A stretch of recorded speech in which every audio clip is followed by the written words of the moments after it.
All right. What's up, everybody? My people in Manhattan, the Boogie Down Bronx, Queens, all out of Staten Island, my home borough, Brooklyn. Back at another video, and this is going to be on Larry Legends, a.k.a. Larry Bird's legendary postseason run in 1984. The Larry Bird led the Boston Celtics to their second championship in there since he's arrived there. The first one, of course, being in 1981. And in that one, they went up against Moses Malone, the Houston Rockets, and Cedric Cornbread Maxwell was named MVP of the finals, and not Larry Legend. So and then the next couple years, Larry and the Celtics couldn't defeat the Dr. J-led Philadelphia 76ers. Couldn't beat them in 82, couldn't beat them in 83. So going into the 83-84 season, the Celtics were looking to get back. So get back to the championship, and Larry Bird led them the whole way. Throughout the 84 regular season, Bird averaged 24 points a game, 7 assists a game, 10 rebounds a game, shot 49% from the field, and led the NBA with the 88% free throw percentage. Of course, for his numbers, and he led the Celtics to a 62-20 record. Larry Bird was awarded the league MVP, the first of 3 consecutive for Larry Legend. Larry Bird, man, this dude, people have no idea. You know, for people who like me who didn't watch him, people like me who aren't historians, they just don't understand. This dude, Larry Bird, if Larry Bird played today, oh my God. I would love to see Larry Bird to play today. I mean, this dude could probably average 35, 37, 38 like it's nothing, points-wise. He could probably average a triple-double like Russell Westbrook has. Although, in the case of Larry Bird, it would contribute to winning. I say this all the time, go look up that Larry Bird NBA career mixtape on YouTube, man. Larry Bird was astronomical. And of course, I did a video on Larry Bird a long time ago saying how great was Larry Bird's on my YouTube channel. It was one of the most viewed videos on my channel. If you click my logo, you click my avatar, you can scroll down to most popular videos, you'll see it. But Larry Bird was just amazing. I would love to grown up in the 80s and watch Bird play live. But Larry Bird's great because I'm a native New Yorker and I'm praising him like this. If a native New Yorker is praising a Boston athlete this way, do you know he must have been a bad motherfucker, and vice versa. But and let's get into this once again. Like I said, Larry Bird was awarded the league MVP. The Celtics won 62 games and they were top seed in the Eastern Conference. In the first round, they faced the Washington Bullets. In that first round series, Bird averaged 22.5 points a game, 8 assists a game, 7.5 rebounds a game, shot 51% from the field, averaged 2 steals a game, and shot 93% from the free throw line. In Game 1, Bird had a 23-point game, 12 assist game, 7 rebound game. Like I said, Larry Bird, I mean, his dude on any given night was a walking triple-double. He could get buckets with the best of them. He could pass with the best of them. He could rebound with the best of them. A guy who couldn't jump over a credit card. And mind you, he played with Robert Parrish, who's a Hall of Fame center. And he averaged 10 rebounds. He averaged double-digit rebounds for the first 6 years of his career. Bird was just off the chain. Of course, the Celtics defeated the Washington Bullets 3-1 to advance to the second round, where they faced Bernard King and my New York Knicks. And why, Larry? Why? Why had to do a thing like this? But hey, Bernard King made sure the Knicks take their chunk out of the Celtics' ass too. The series went 7 games. Through that 7-game series, Bird averaged 30 points a game, 7 assists a game, 11 rebounds a game, shot 50.5% from the field, and also had 3 steals a game. Like I said, the series went to full 7, and in Game 7, Bird probably had his best game of the entire playoffs. He had 39 points, 10 rebounds, 12 rebounds, 10 assists, and 3 steals. And the Celtics closed out the Knicks on the old Boston Garden floor, the Parkade, and the Celtics advanced to the Eastern Conference Finals, where they faced a very good Milwaukee Bucks team. Milwaukee Bucks team led by future Hall of Famer Sidney Moncrief, who was the inaugural winner of the Defensive Player of the Year that year, 83-84 season. Sidney Moncrief was out of this world. He was a astounding player too. But in that conference finals, Bird averaged 27 points a game, 6 assists a game, 10 rebounds a game, 2 steals a game, and shot 50% from the field. And in Game 2, that was a standout game to me. He had 32 points, 13 boards, 7 assists, and 3 steals. Anyway, the Boston Celtics defeated the Milwaukee Bucks in 5 games to advance to the NBA Finals, the second in the Larry Bird era, where they faced off against the Showtime LA Lakers, led by superstar Irvin Magic Johnson.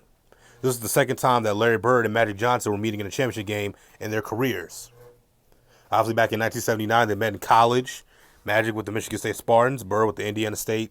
I forget the name of the team, name of the school, the mascot for the school. And it's the highest. It is the most viewed. I believe it's the most viewed basketball game in the history of television. The 1979 NCAA Men's Division I championship game between the Michigan State Spartans, led by Magic, and Indiana State, led by Larry Bird, is perhaps the most viewed basketball game in history. I think it might be the most viewed sporting event in history. Shit, I wish I was around back then to watch Bird and Magic play in college. Of course, Magic and Michigan State got the upper hand of Larry Bird's Indiana State team, and the Michigan State Spartans were the 1979 NCAA champions. They wouldn't win again until 2000. So this was Larry Bird's chance at revenge against the Magic Johnson, and of course it was renewing an old school rivalry. The Boston Celtics had defeated the LA Lakers in multiple NBA finals throughout the 50s and the 60s. They defeated them in 59, beat them in 69, beat them in, I believe, 62, 63, beat them, I think, 65 and 66. Like, no, the Lakers were the nail and the Celtics were the hammer throughout the history. As a rivalry, and a classic rivalry was renewed once again. You know, in Game 1, the Showtime Lakers took Game 1. Game 2, the Celtics took Game 2 thanks to a great play by Gerald Henderson, who stole the ball, laid it up, and cemented the Celtics' victory. And of course, towards the end of the game, he and Magic Johnson dribbled out the clock, thus giving him the moniker of Tragic Johnson. You know, Magic Johnson did not play well in the '84 finals. Well, he did not play as well as you would think he would play in the NBA Finals, the Magic Johnson standards, but it was a shame calling the man Tragic Johnson. But hey, it's life. Now, this was the big turning point in the series. Game 4 in the old Forum, the fabulous Forum in Inglewood. You know, this was the turning point in that entire series when Kurt Rambis was going for a layup and Kevin McHale clotheslined him, knocked Kurt Rambis down, and the scuffle broke out. The Celtics realized and they figured out if they wanted to beat the Lakers in their fast-paced, up and down, run up and down the court style, they had to get physical with them.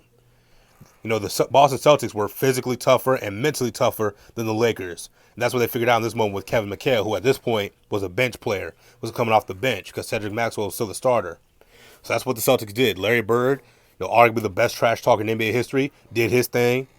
You know, Cedric Maxwell did his thing trolling-wise. ML Carr, who was a bench player, a bench veteran, did his thing trolling-wise to get in the head of Magic Johnson and James Worthy, who was, I believe, in his second year in 84. And, you know, even old Cap, they got him Kareem Abdul-Jabbar's head.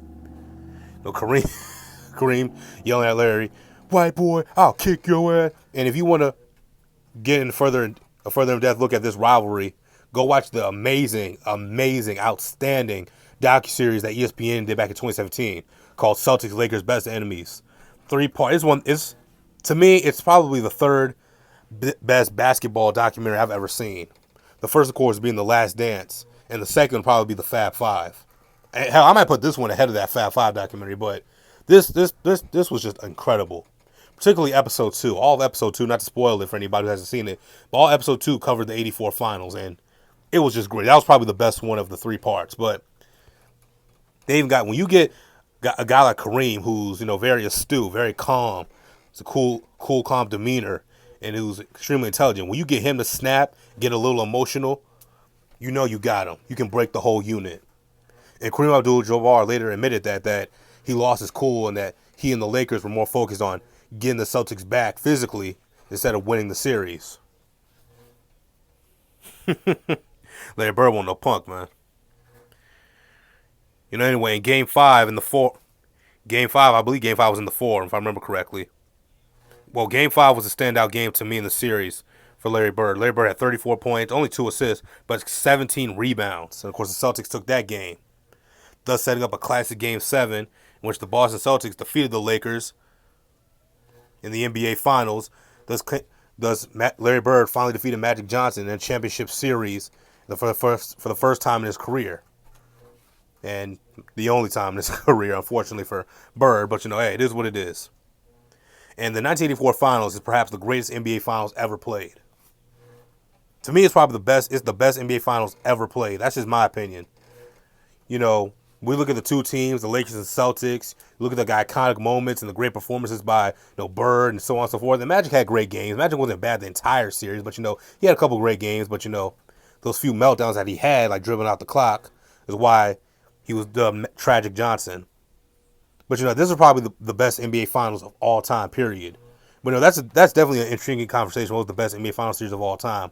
But for that series, Larry Bird averaged 27 points, 4 assists, 14 rebounds, shot 48% from the field, had 2 steals, and was awarded Finals MVP for the first time in his career, even though he probably should have gotten 81. But yeah, that's another conversation for another day.